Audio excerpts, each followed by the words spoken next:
विचारायचं होतं, विचारू. गावाकडे चांगलं की शहरामध्ये राहिलेलं चांगलं? आता बघा खेड्यात बी चांगलंच आहे. आता खेड्यामध्ये कसं काय चांगलं?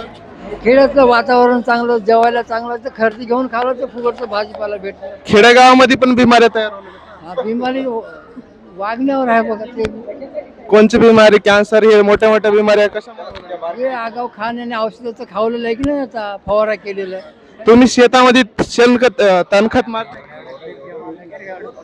आता मारते की ते हा? गवत मारायचं, तणनाशक मारता की? मारते की आणि गवत गवत मारून जाते. गवत बिमाऱ्या कशा होईनात मग? होत्यात की बिमारी, होत्यात की बिमारी होतात. गवत तुम्हीच म्हणाले की आता बिमाऱ्या कुठून या, शहरात राहतात की गावाकडे राहतात? बरं, गवत मारणं गेलं तर तिथं पीकच आहे ना, कसं करते आता.